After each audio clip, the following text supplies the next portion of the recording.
Hey guys, it's the Coaster Batman here with an awesome video of the top 20 roller coasters I ever rode. I did make a top 10 earlier in the year, but this is my top 20. I haven't rode as many roller coasters as some of these other coaster enthusiasts like Coaster Studios, but of the collections of coasters I've rode, I think this is a good countdown. Let's move on. Number 20 is the Demon at Six Flags Great America. This ride is a smooth aerodynamics looper, my second favorite aerodynamics coaster I ever rode. This ride is very fun. It has vertical loops. The only part I have to complain about is the corkscrews, which is the roughest part of this ride. Everything else is just amazing about this ride. Number 19 is Viper. This ride is very smooth unless you're in the back. If you're in the back seat, it's going to be a rougher ride on Viper, but if you're towards the front, it's going to be smoother. Number 18 is X-Flight, also at Six Flags Great America, just like Viper and Demon. This ride is the only B&M wing coaster I ever rode, but this wing coaster has some great elements, a slow motion version right before the drop, or at least it feels that way. This ride is very fun, but it's not forceful like other coasters, which basically kind of ruins the ride, but this still is a great ride, don't get me wrong. Number 17 is Alpengeist at Busch Gardens, Williamsburg. This is the tallest B&M invert in the world. I had a good experience on this ride. I really did. Most coaster enthusiasts do not like Alpengeist because it's kind of rough for a B&M, but I had a good experience on this ride. Number 16 is probably one of the most underrated coasters on this list, besides like Demon, the Loch Ness Monster at Busch Gardens, Williamsburg. I like the Loch Ness Monster better than Alpengeist. And the Loch Ness Monster is a real classic, one of the best aerodynamics coasters in the world. It has 2 interlocking vertical loops. This ride is just amazing, but it's not the smoothest and it's not the greatest.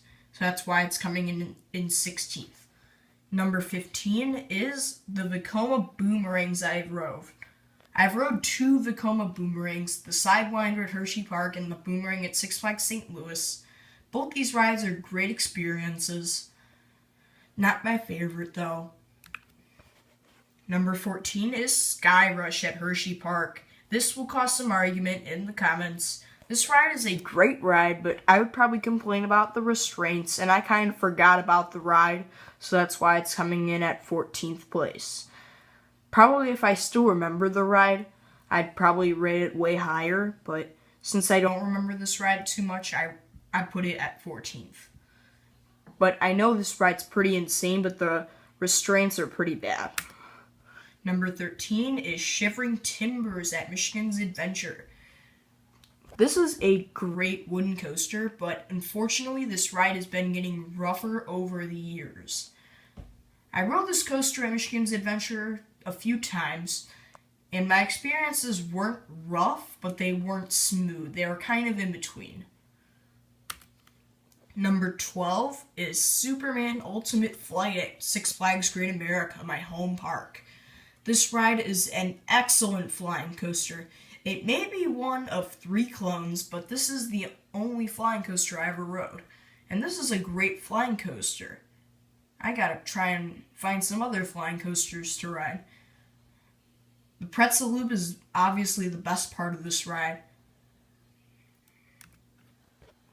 Number 11 is Great Bear at Hershey Park. This is perhaps the best B&M invert I've rode. This ride is very intense, which I like about this ride. Number 10 is Apollo's Chariot at Busch Gardens, Williamsburg. This is a great ride. It's one of the 2 B&M hypercoasters I've rode. Let's move on.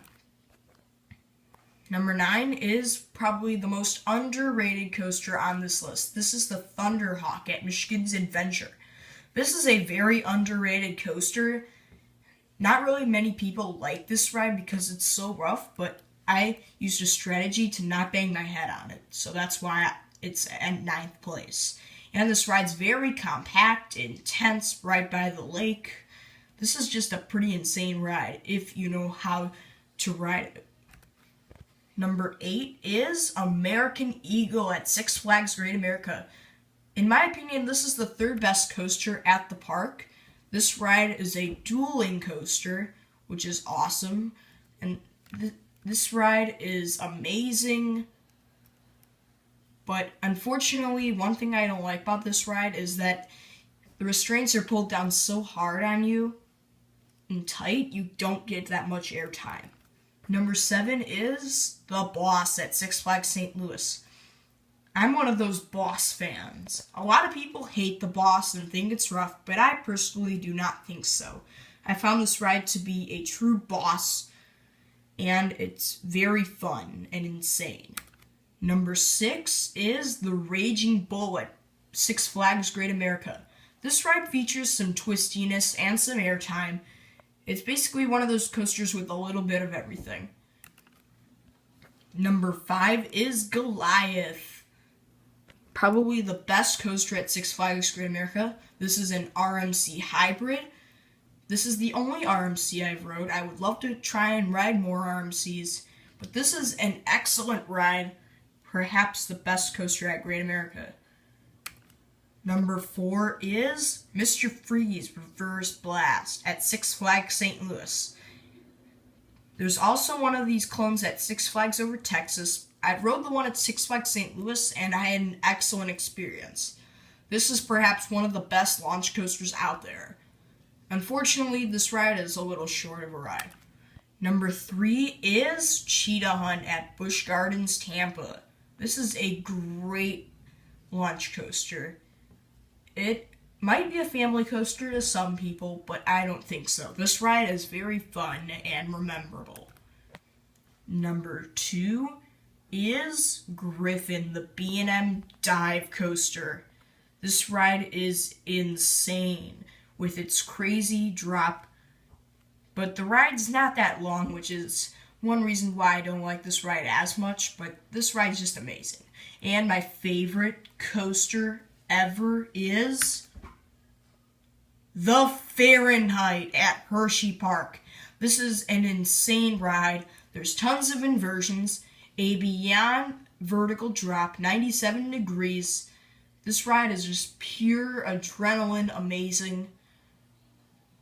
And I think this is the best coaster I ever rode.